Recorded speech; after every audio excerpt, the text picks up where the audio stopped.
رسول اللہ میں قربان یا رسول اللہ یا رسول اللہ یا رسول اللہ میں قربان یا رسول اللہ یا رسول اللہ۔ اگر سیکھنا ہے کسی غیر کے دروازے پہ کٹورا لے کے نہ کھڑے ہو، کسی غیر کے دروازے پہ زندگی جینے کے سلیقے کی بھیک نہ مانگے، مدینے کے تاجدار کی جانب لو لگائے، کردار پر عمل کرنا شروع کر دو۔ میرے مصطفیٰ کے اٹھنے کے جیسا تم اٹھا کرو، میرے مصطفیٰ کے بیٹھنے سے تم بیٹھنے کا سلیقہ سیکھ لو، آقا کے چلنے سے تم چلنے کا سلیقہ سیکھ لو، آقا کے سونے سے تم سونے کا سلیقہ سیکھ لو، آقا کے کھانے سے تم کھانے کا سلیقہ سیکھ لو، آقا کے ٹہلنے سے تم ٹہلنے کا سلیقہ سیکھ لو، آقا کی عبادت سے تم سجدے کا طریقہ سیکھ لو، آقا کے قیام سے تم قیام کا طریقہ سیکھ لو۔ ہمیں آقا کی زندگی ہمارے لیے بہترین نمونہ ہے۔ جب آقا کی زندگی کو رب نے نمونہ بنا دیا تو ہم دوسروں کے طریقے پر کیوں چلے؟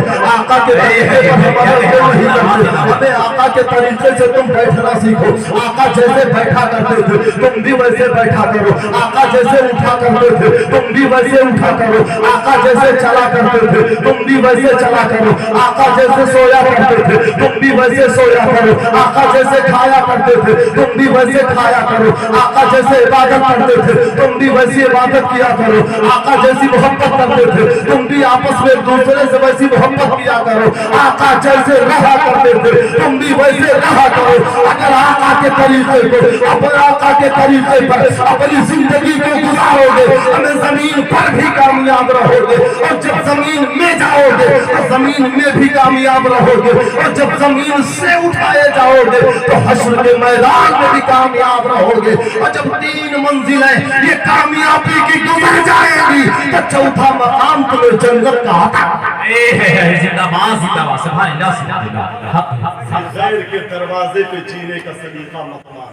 آؤ ذرا مصطفیٰ کی بارگاہ میں، آقا کا طریقہ کیا تھا؟ سب سے پیارا طریقہ میرے مصطفیٰ کا،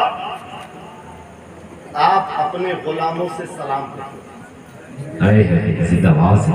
آقا اپنے غلاموں سے سلام کرتے تھے، جب بھی کسی ایمان والے سے ملتے اپنے غلام سے ملتے میرے مصطفیٰ پہلے سلام کرتے۔ سبحان اللہ۔ صحابہ کا مرتبہ بڑا ہے یا مصطفیٰ کا مرتبہ؟ ہر فرد یہی کہے گا مصطفیٰ کا مرتبہ بڑا ہے، لیکن میرے آقا کا طریقہ دیکھو۔ حضرت علی فرماتے میں نے اتنا عرصہ مصطفیٰ کی صحبت میں گزارا، میں نے صبح مصطفیٰ کے ساتھ میں رہا، شام مصطفیٰ کے ساتھ میں رہا، اٹھنا بیٹھنا مصطفیٰ کے ساتھ میرا تھا، چلنا پھرنا مصطفیٰ کے ساتھ تھا، نمازیں مصطفیٰ کی ابتدا میں پڑھتا تھا، ساری چیزیں آقا کے ساتھ کرتا تھا، لیکن بارہا یہ کوشش کرتا رہا، کبھی موقع مل جاتا میں آقا سے پہلے سلام کر لیتا، لیکن کبھی ایسا موقع میسر نہ ہوا کہ میں پہلے سلام کر لوں۔ جب میری ملاقات میرے مصطفیٰ سے ہوئی، میرے آقا مجھ سے پہلے مجھ سے سلام کرے۔ سبحان اللہ سبحان اللہ۔ مسلمانوں سلام کرنے میں پہل کیا کیا کرو گے؟ کچھ تو بولو یار۔ سلام کرنے میں پہل کیا کرو۔ میرے مصطفیٰ کی ایک عادت کریمہ تھی کہ جب صحابہ کے بچوں کے درمیان سے گزرتے، آج تو ہم چچا کو سلام نہیں کرتے، مصطفیٰ صحابہ کے بچوں کے درمیان سے گزرتے، میرے آقا ننھے ننھے بچوں کو سلام کرتے، میرے آقا ننھے ننھے بچوں کو سلام کرتے تھے۔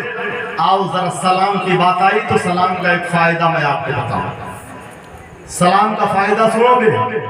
ہر آدمی اس بات کی شکایت کرتا ہے، آپ بھی کرتے ہو، دعوے کے ساتھ میں کہتا ہوں، ہر آدمی کا یہ شکوہ ہے یار کمائی تو ہوتی ہے لیکن خرچ ہو جاتا ہے، برکت نہیں ہوتی۔ بے شک ہر فرد اس کا شکار ہے، ہر فرد اس بات کی شکایت کرتا ہے، اس بات کا رونا سب کوئی روتا ہے، ہر انسان اس بات کا رونا روتا ہے، کوئی دکان میں بیٹھ کے روتا ہے، کوئی مکان میں بیٹھ کے روتا ہے، کوئی چوراہے پہ روتا ہے، کوئی امام صاحب سے روتا ہے، کوئی اوجھا کے پاس روتا ہے تو کوئی سوکھا کے پاس روتا ہے، کوئی مولوی سے تعویذ کے لیے روتا ہے تو کوئی بابا سے گھنٹے کے لیے روتا ہے۔ پیارے میں یہ کہنا چاہتا ہوں کہ سن لو، مصطفیٰ کریم کی عادت کو اپنا لو، تمہارا یہ جو شکوہ ہے انشاءاللہ دور ہو جائے گا۔ بے شک حق ہے۔ سبحان اللہ سبحان اللہ۔ ایک صحابی رسول آقا کی بارگاہ میں حاضر ہوئے، عرض کرتے یا رسول اللہ کما کے لاتے ہیں، آمدنی کا ذریعہ تو نظر آتا ہے، کمائی کتنی ہوتی ہے یہ بھی دکھائی پڑتا ہے۔ آقا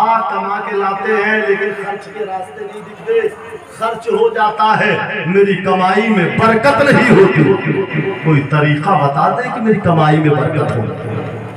آپ بھی تو جاتے ہو، مولانا صاحب کوئی تعویذ بنا دو، گھر میں 3 لوگ کماتے ہیں لیکن برکت نہیں ہوتی۔ عجیب حال ہے شکوہ کی نہیں؟ 80% لوگ اس بات کا شکوہ کرتے ہیں۔ یہ الگ بات ہے، کچھ لوگ امام صاحب سے کہہ دیتے ہیں، کچھ لوگ غیروں کے پاس چلے جاتے ہیں، کچھ لوگ کہیں نہیں جاتے تو اپنے گھر میں اپنی بیوی ہی سے رونا روتے ہیں، لیکن ہر کوئی یہ اس بات کو کہتا ہے یار آمدنی اتنی ہے لیکن برکت کیوں نہیں ہوتی؟ آمدنی کا راستہ تو نظر آتا ہے، خرچ کا راستہ کیوں نظر نہیں آتا؟ کہاں چلا جاتا ہے؟ آخر برکت کیوں نہیں ہوتی؟ ایک صحابی نے آگے کہا یا رسول اللہ کما کے لاتے ہیں لیکن برکت نہیں ہوتی، آقا کوئی عمل بتا دو تاکہ برکت ہو جائے۔ ہم آپ تو تعویذ مانگتے ہیں، کوئی تعویذ دے دو تاکہ برکت ہو جائے، لیکن صحابی نے کہا کوئی عمل بتا دو تاکہ برکت ہو جائے۔ ہم عمل نہیں تلاشتے، ہم تو تعویذ تلاشتے ہیں، اور لاکھ والے دروازے میں باندھے برکت ٹپکنے لگے گی۔ ایسا نہیں ہے، ہمیں کسی کی تعویذ ہی نہیں، میں دعوے کے ساتھ کہہ رہا ہوں، منبر نور سے کسی کو لا کر کے چوکھٹ کے نیچے دفنا کے دیکھ لو، قسم خدا کی مصطفیٰ کے طریقے سے دور رہو گے تو گھر میں برکت نہیں ہوگی بلکہ بے برکتی جما لے گی۔ اگر تم برکت چاہتے ہو تو تعویذیں مت تلاشو، مصطفیٰ کی سنت پہ عمل کرو، مصطفیٰ کے طریقے پر عمل کرو، تمہارے گھر میں برکتیں خود بخود جم کے۔ نعرہ تکبیر، نعرہ رسالت، سرکار کی آمد، سرکار کی آمد، مدنی کی آمد۔ چاہتے ہو کہ تمہارے گھروں میں برکت ہو، پہلے مصطفیٰ کی سنت کو اپنا لو، گھر میں برکت دیکھو کیسے آتی ہے۔ صحابی نے کہا یا رسول اللہ کماتے ہیں لیکن برکت نہیں ہوتی، آقا نے فرمایا ایک طریقہ بتاؤں عمل کرے گا؟ آقا نے فرمایا ایک طریقہ بتاؤں عمل کرے گا؟ اس نے کہا یا رسول اللہ میرے ماں باپ آپ پر قربان جائے۔ آقا غلام حاضر ہیں، جو بھی طریقہ بتاؤ گے انشاءاللہ عمل کروں۔ آپ بتاؤ کیا یہ واقعہ ہم سنائیں تو آپ عمل کرو گے؟ ہاتھ اٹھاؤ کتنے لوگ عمل کریں گے؟ بہت آسان عمل ہے، کوئی سختی اس میں نہیں ہے، نہ پیسہ لگے گا، نہ کوڑی لگے گی، نہ ٹائم لگے گا، نہ کوئی مزدوری لگے گی، کوئی سختی نہیں ہے، بہت آسان عمل ہے۔ آقا نے بتایا، ہم نہیں بتا رہے ہیں، آقا نے بتایا تو اسی کو ہم بھی بتا رہے ہیں۔ آقا سے صحابی نے پوچھا آقا کوئی عمل؟ آقا نے بتایا بتاؤ عمل کرے گا؟ کہا حضور میرے ماں باپ آپ پر قربان جائے، حضور بتاؤ میں ضرور عمل کروں گا۔ آقا نے فرمایا اے میرے غلام جا، آج یہ بات جب تو اپنے گھر میں جانا کہ چوکھٹ کو پار کرتے ہوئے، دہلیز پر قدم رکھتے ہوئے اپنے گھر والوں کو سلام کر دیا۔ اپنے گھر والوں کو میں بول اپنے گھر والوں کو سلام کر لیا کر۔ اگر تو اس عمل کو اپنا لے گا اور اس طریقے پر عمل کرے گا، گھر والوں کو سلام کرے گا، تو رب تعالیٰ کی طرف سے برکتیں تیرے گھر میں نازل ہو جائیں گی۔ بے شک، سبحان اللہ، سبحان اللہ۔ آپ گھر میں جاتے ہو نا تو پاؤں کھٹکھٹاتے ہیں، چوکھٹ پہ پہنچ کے جوتا چپل ٹھک ٹھک ٹھک ٹھک لگاتے ہیں۔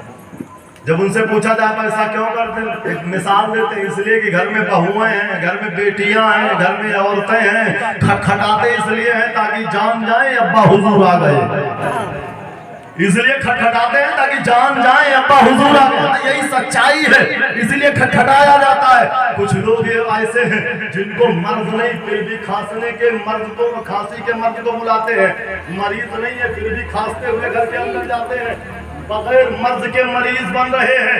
ان سے پوچھا گیا بابا جان آپ یہ کیوں کرتے ہو، آپ کو تو کھانسی کا مرض بھی نہیں، آپ کیوں کھانستے ہوئے گھر میں جاتے ہو؟ کہتے ہیں بیٹا اس لیے کہ بہویں گھر میں ہیں، بیٹیاں گھر میں ہیں، گھر میں بہویں ہیں، بیٹیاں ہیں، بچیاں ہیں، وہ جس پوزیشن میں ہو اپنی پوزیشن کو سنبھال لیں، اس لیے ہم کھانستے ہوئے گھر میں جاتے ہیں تاکہ بہوؤں کو پتہ چل جائے سسر آ گیا ہے، بیٹیاں جان جائے باپ آ گیا ہے، بیوی پہچان جائے شوہر آ گیا ہے، بھائی کی عورت جان جائے بھائی کا بھائی جیٹھ آ گیا ہے، بھائی کی بیوی جان جائے کہ بھائی کا بھائی آ گیا ہے اس لیے جاتے ہیں تاکہ گھر والے پہچان جائے میرے کھانسنے کی وجہ سے. اے مسلمانوں ذرا بتاؤ کھانسنے کی وجہ سے اگر پہچان سکتے ہیں گھر والے, پیر کو کھٹکھٹانے کی وجہ سے اگر پہچان سکتے ہیں گھر والے, تو بتا کیا مصطفیٰ کے سنت پر عمل کرنے کی وجہ سے یعنی سلام کرنے کی وجہ سے تیری بیوی تجھے نہیں پہچان پائے گی؟ کیا تیری بیٹی تجھے نہیں پہچان پائے گی؟ کیا تیری بہو تجھے نہیں پہچان پائے گی؟ کیا تیرا بیٹا تجھے نہیں پہچان پائے گا؟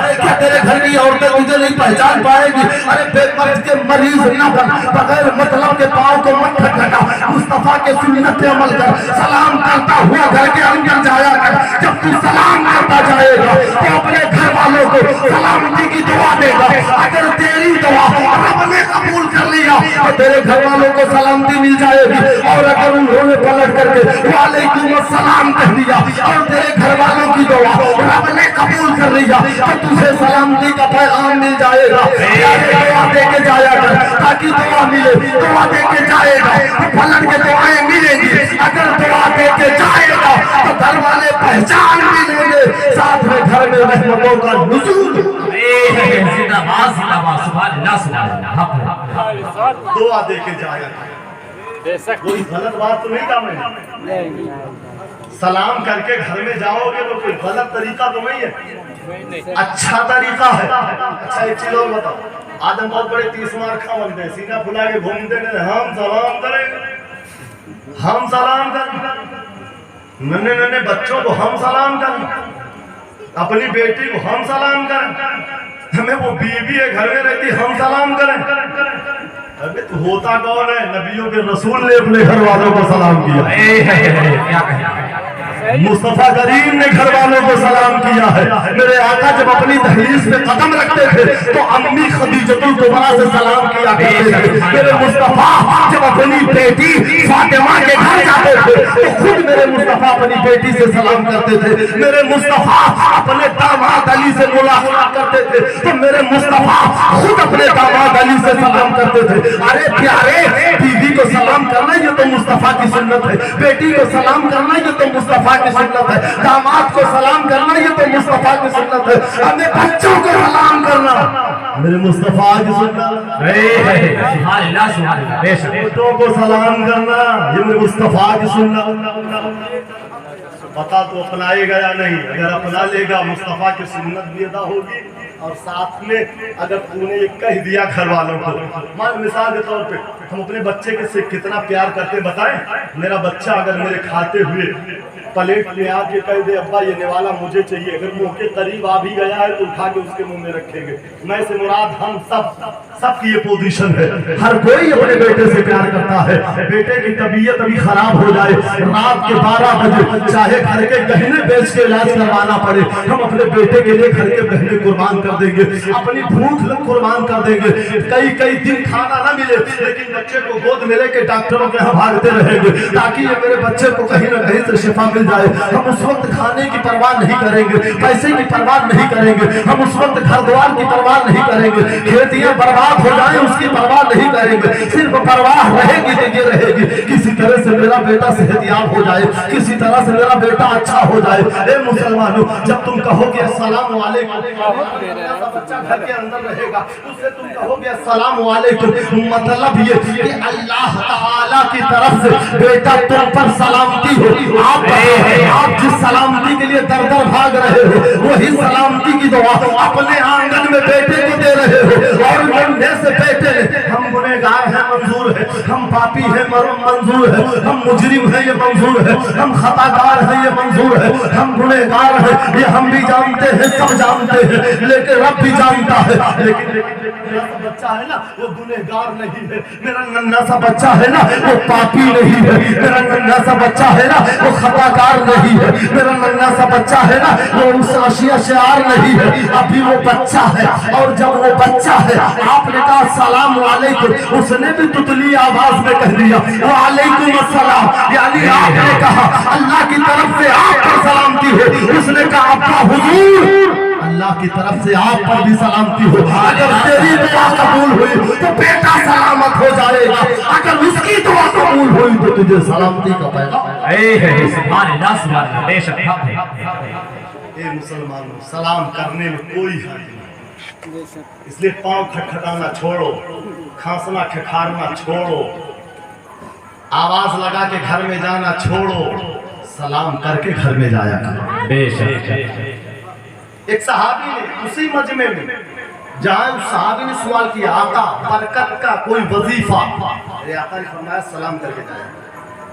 एक सहाबी खड़े हुए अर्ज करते, सहाबाई कराम का बड़ा एहसान है हम जैसे लोगों का, आका की बारगाह में एक मसले को इस तरीके से खुलासा कर करके पूछ लिया है कि समझने में आसानी हो गई। अभी तक यहाँ तक ये समझ में आता है कि सिर्फ उस सहाबी के लिए हुक्म, अभी तक आपने ये समझा कि सिर्फ उस सहाबी के लिए वजीफा था। एक सहाबी खड़े हुए, आका कभी कभी जब हमारे घरों में आते हैं तो हमारे घर के दरवाजे बंद होते हैं। करीम सल्लल्लाहु ताला अलैहि वसल्लम की आदत करीमा थी, आप अपने घर इस्लाम के शुरुआती दौर में, जब मेरे आका ने नबूवत का ऐलान किया, इस्लाम के शुरुआती दौर में बहुत परेशान किया गया था मुसलमानों को। हम और आप तो बड़े सुकून से हैं ना।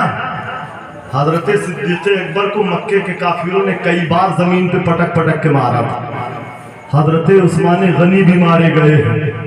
तमाम सहाबा जो चंद लोगों की तादाद पर मुनहसर थे, सहाबा को तमाम कुफारों ने मिलकर कई बार परेशान किया है। बिलाल जैसे आशिक़ रसूल को जलती रेत पे घसीटा गया है, सीने पे वजनी पत्थर रख के तड़पाया गया है। हजरत बिलाल की ज़बान पे जलता हुआ अंगारा रखा गया है, हजरत बिलाल को जलती हुई रेत पे जलाया गया है।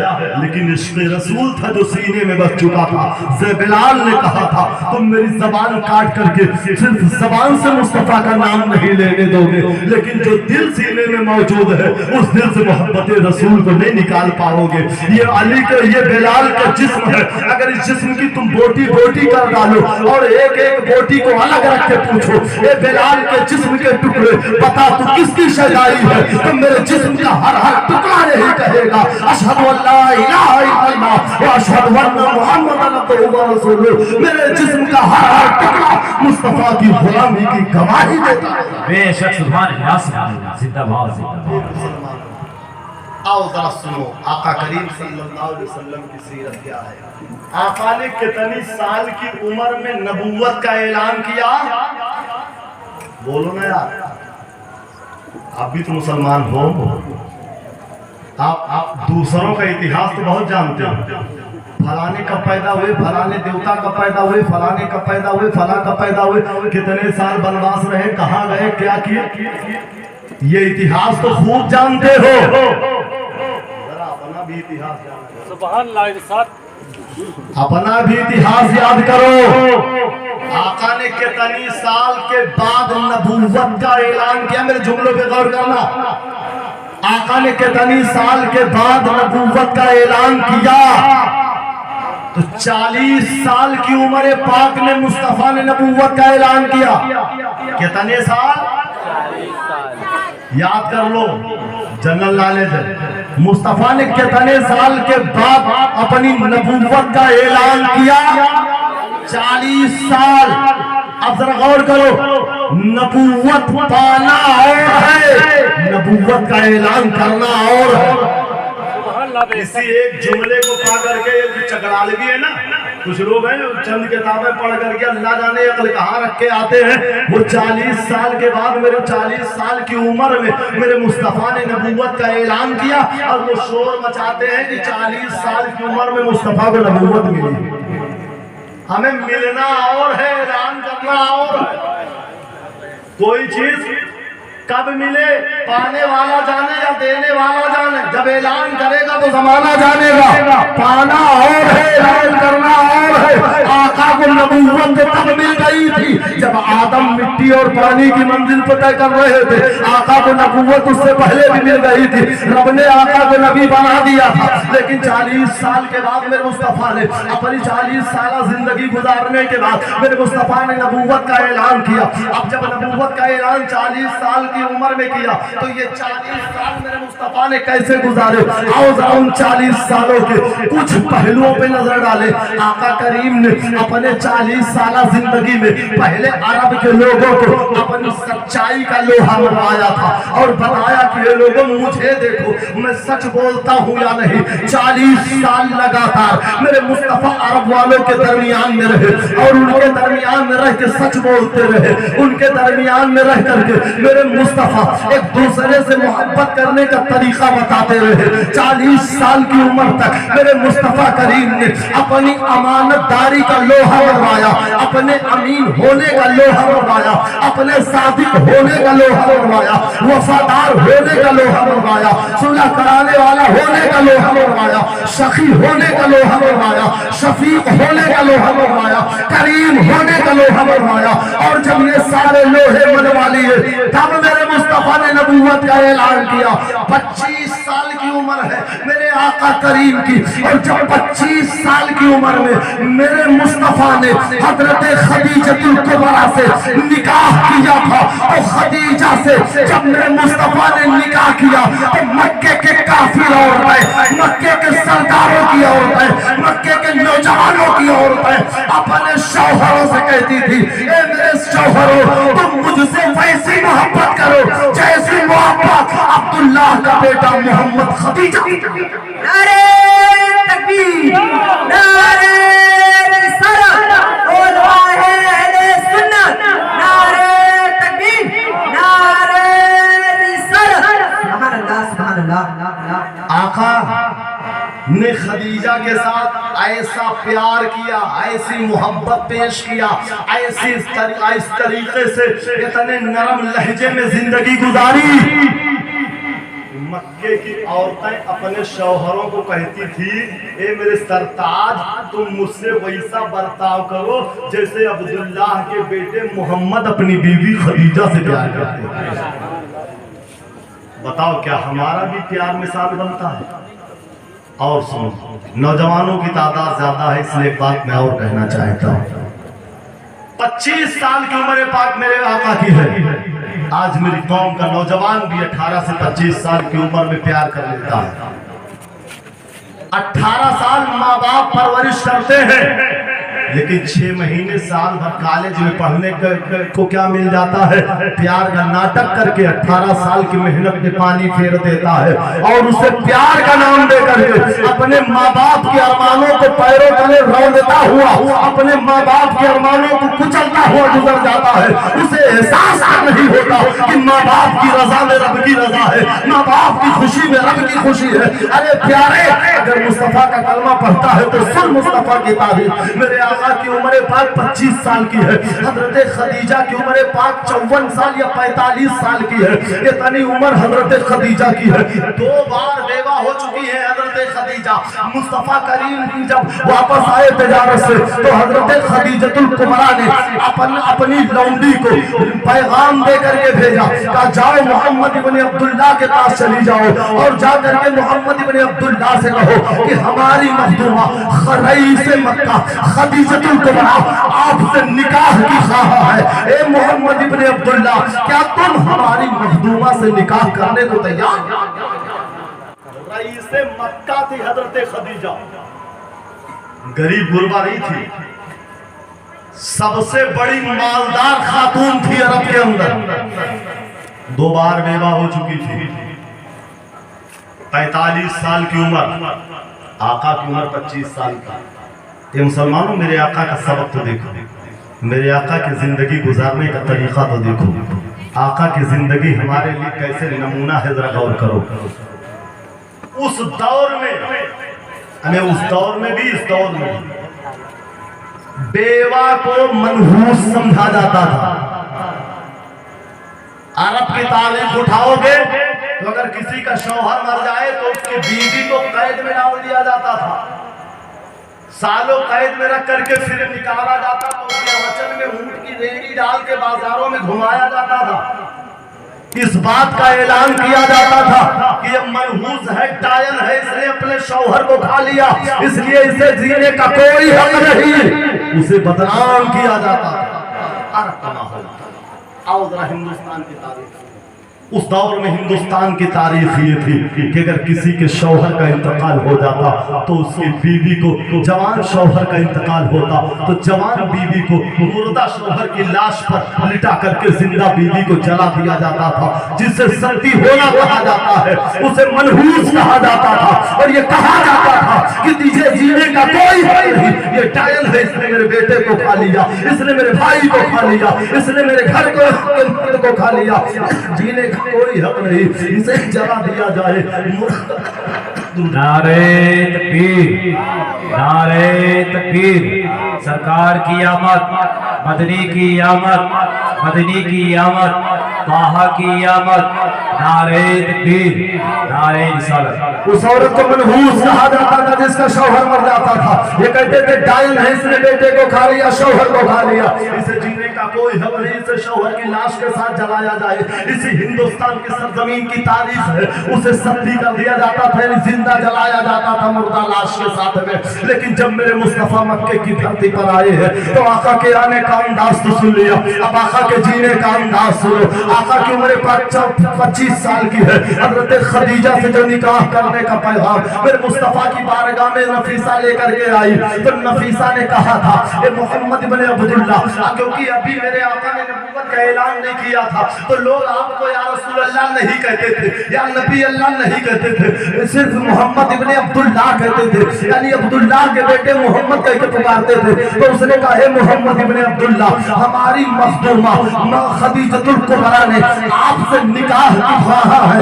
वो निकाह करना चाहती है, उन्होंने रिश्ते निकाह आपके पास भेजा है, क्या आप उनके रिश्ते को कबूल करते हो? ए मेरी कौम के नौजवानों, जरा मेरे मुस्तफा के जुमले सुनो। आका फरमाते हैं, ए नफीसा ये बता, तू अपनी मर्जी से आई है या तुझे तेरी मखदूमा ने भेजा है? उसने कहा, मैं क्यों कर अपनी मर्जी से आ सकती हूँ, मुझे तो मेरी मखदूमा ने भेजा है। मेरे आका ने फरमाया, ए नफीसा सुन, अगर तुझे तेरी मखदूमा ने भेजा है तो चली जा अपने मखदूमा के पास और अपनी मखदूमा खदीजा से कह दे कि अगर मोहम्मद से निकाह करना चाहती हो, अगर मोहम्मद से रिश्ता रखना चाहती हो, अगर मोहम्मद के निकाह में आना चाहती हो तो इसमें मोहम्मद की मर्जी नहीं चलेगी, इसमें मोहम्मद का भी कोई निगरान है, मोहम्मद भी किसी के ज़ेरे साया है, मोहम्मद की भी कोई किफालत करता है, मोहम्मद भी किसी के साथ रहता है, मोहम्मद का भी कोई जिम्मेदार है। इसलिए तुम मोहम्मद की मर्जी मत चाहो बल्कि मोहम्मद के चचा अबू तालिब की मर्जी चाहो। अगर हमारे चचा अबू तालिब राजी है तो मैं उनका भतीजा मोहम्मद बेशक। नौजवानों, जरा फैसला करके बताओ, आका के हकीकी वालिद उस वक्त मौजूद न थे, आपके वालिद का विसाल आपकी पैदाइश से पहले हो चुका था, आपकी वालिदा का इंतकाल आपकी पैदाइश के 6 साल बाद हो चुका था, आपके दादा का इंतकाल भी हो चुका था, आप अपने चचा के निगरानी में थे, अबू तालिब की निगरानी में थे, अबू तालिब के साथ रहते थे। मेरे आका करीम के हकीकी वालिद नहीं चचा हैं। लेकिन अब जरा गौर करो, जो अपने माँ बाप का कहना नहीं मानते वो लोग ज्यादा तवज्जो देंगे।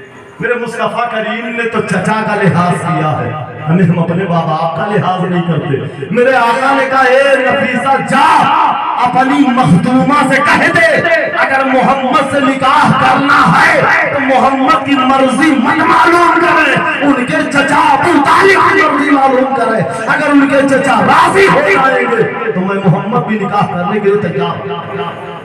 मुसलमानों, अगर तुम्हें भी कहीं का प्यार का पैगाम आए, ए मेरी कौम का नौजवान, अगर तुझे भी कहीं से प्यार की काल आए, अगर प्यार का पैगाम आए, तुझे भी कोई रिश्ता भेजे, तुझे भी कोई रिश्ता मांगे तो अपने आप फैसला मत कर लिया कर, ये मुस्तफा के तरीके के खिलाफ है। तू अपने माँ बाप की मर्जी पे छोड़ दिया कर और उसे बता दिया कर, ए मुझसे रिश्ता मांगने वाले सुन, ए मुझसे रिश्ता करने की तमन्ना रखने वाले सुन, अगर तुम मुझसे रिश्ता चाहता है तो जरा उस बाप के पास चला, जिस बाप ने पाल के मुझे परवान चढ़ाया है, उस माँ के पास चला जा, जिस माँ ने सीने का दूध दे के मुझे जवान किया है, उस मेरे माँ बाप के साथ पास चला जा, जिसने मेहनत की कमाई करके मुझे इतना बड़ा किया है।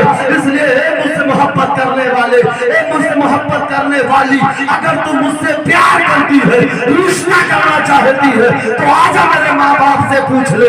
अगर मेरे माँ बाप राजी है तो मैं भी राजी हूँ, अगर वो इनकार करते हैं तो मैं भी तुझसे रिश्ते का इनकार। अगर ये तरीका अपना लेगा तो मुस्तफा की सुन्नत अदा हो जाएगा। मुस्तफा की जब सुन्नत अदा होगी ना तो माँ बाप का दिल भी रह जाएगा। अगर तू कह दे किसी की काल आए और कहे मैं तुझसे प्यार करती हूँ, तो उससे कह दे कि अगर प्यार करती है, रिश्ता चाहती है, आजा मेरे माँ बाप से उनकी मर्जी जान ले। मेरे माँ बाप को खबर होगी कि मेरे बेटे ने प्यार करने वाली का जवाब मेरी मर्जी पर छोड़ा है, तो कसम खुदा की माँ बाप का दिल चौड़ा हो जाएगा, उनका सीना फूल जाएगा। वो फख्र से कहेंगे ए मेरे मौला मेरा बेटा फरमा बरदार है, मुझसे मोहब्बत करता है। ए मेरे मौला मेरा बेटा गुनहगार जरूर है, लेकिन मेरा बेटा मुझसे मोहब्बत करता, मौला इसकी मग़फ़िरत फरमा। यकीन है परवरदिगार तुम्हें ज़माने की कामयाबी अता फरमा देगा। अपने माँ बाप का दिल रखा करो। आका करीम सल्लल्लाहु अलैहि वसल्लम के पास लौंडी नफीसा आई। नफीसा को मेरे आका ने वापस लिया। नफीसा वापस अबू तालिब के पास गई। अबू तालिब से कहा, अबू तालिब ने कहा मेरे भतीजे मोहम्मद की मर्जी चाहिए। तो उस लौंडी ने कहा कि ए अबू तालिब मैंने मोहम्मद से बात कर ली है, वो रिश्ते के लिए तैयार है, लेकिन आपके ऊपर उन्होंने छोड़ा है। जब ये बात सुना तो अबू तालिब ने कहा मैं भी तैयार हूँ। आका का निकाह तय हुआ, आका के निकाह की तारीख तय हुई। और जब मुस्तफ़ा की बारात चली है, मुसलमानों जरा गौर करो, आका की बारात चली, आका की बारात हजरत खदीजा के दरवाजे पर पहुंची। और जब खदीजा के दरवाजे पर भी मुस्तफ़ा की बारात पहुंची है, तमाम बाराती मेरे मुस्तफ़ा के साथ चल रहे हैं। आका की बारात खदीजा के दरवाजे पे पहुंच गई, बाराती बैठ गए। बारातियों की आहो भगत हो रही है, उनकी खिदमत हो रही है, उन्हें खिलाया जा रहा है। लेकिन आओ जरा मुसलमानों सुनो, उसी बारात में शामिल होने की तरफ से हजरत दाई हलीमा रज़ी अल्लाह ताला अन्हा, जिनके बदन के कपड़े फटे थे, वो आई और जा रही थी। लेकिन जब हलीमा, जब खदीजा की हवेली पे निगाह पड़ी तो अपने आप को गरीब समझ के हलीमा के कदम रुक गए। जब कोई गरीब होता है ना तो किसी बड़ी बिल्डिंग वाले के दरवाजे पे जब दावत में जाता है तो उसे डर लगता है, यार कहाँ किस तरफ जाएं, कहीं ऐसा ना हो कि कोई दरबार इनका हमें डांट दे, कोई इनका चौकीदार हमें डांट दे, कोई इनका पहरेदार हमें भगा दे, कोई हमें वापस न कर दे। हजरत दाई हलीमा रज़ी अल्लाह ताला अन्हा है, आप अपने कपड़े पे निगाह डालती, फटे पुराने कपड़े देख के दिल में ख्याल आता वो हवेली की मलकिन खदीजा है, वो उसके दर पे पहरेदार खड़े होंगे, उसके दरवाजे पे दरबान खड़े होंगे,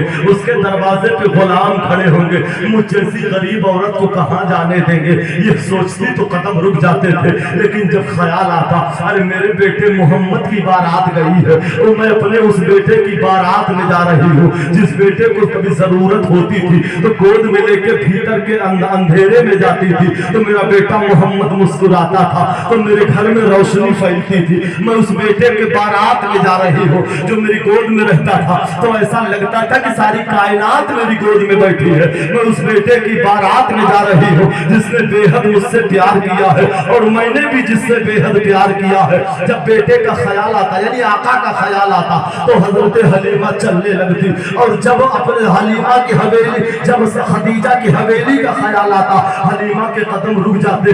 चलते चलते हलीमा के खदीजा के सरहद पर पहुंची, इतने में किसी की निगाह पड़ी, एक खातून आ रही है, दबे कदमों वो चली आ रही है। किसी पहरेदार ने उसे रोकना चाहा, किसी दरबार ने उसे रोका, तुम कहाँ चली हो, ये अमीरों का दर है यार, तुम कहाँ जा रही हो। उसने तो कहा, उन्होंने कहा हम भी बारात में आए हैं। इतने में मेरे आका के साथ किसी बाराती ने देख लिया, कहा वो देखो कोई खातून आ रही है, किसी पहरेदार ने रोक लिया। जब ये बात मेरे आका के कानों तक पहुंची, आका ने मुड़ करके देखा, और जब मुड़ के देखा तो आपको अपनी अम्मी हलीमा नजर आई। अब मेरे मुस्तफा खड़े हो जाते हैं, हे मुसलमानों अपने माओ की ताज़ीम किया करो। मेरे मुस्तफा खड़े हो जाते हैं और इरशाद फरमाते हैं, ए मेरी बारात में आने वाले सबके सब खड़े हो जाओ और इस्तकबाल करें, इसलिए कि जिस नौजवान जवान की बारात में तुम आए हो, उसे बयान चढ़ाने वाली उसकी माँ ताई हलीमा भी बारात में आ रही है।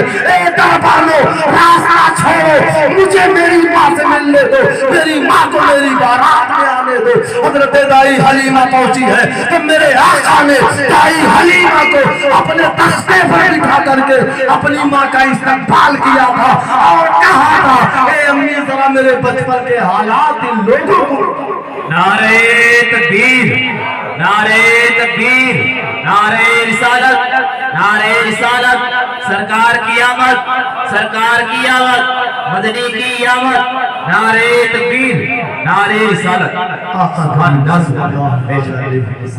अभी नबूवत का ऐलान नहीं हुआ, अभी सिर्फ उम्र 25 साल की है। आका ने पहले अपने किरदार का लोहा मनवाया, लेकिन आज हमारे हाल 12 बजे वाला 8 मिनट बाकी है, 7 मिनट। मेरे आका ने सच बोल के सच्चाई का लोहा मनवाया, अमीन बन के जमाने को दिखाया, लोगों की अमानतें उनके पास तक पहुंचाया। आका ने गरीबों की मदद की। बस आखिरी बात अर्ज करके मैं अपनी गुफ्तगू समेटता हूँ। आज हमारे हाल क्या है? मुस्तफा की सीरत सुन रहे हो। रसूल अल्लाह मैं कुर्बान, या रसूल अल्लाह, या रसूल अल्लाह, या रसूल अल्लाह मैं कुर्बान, या रसूल अल्लाह, या रसूल अल्लाह।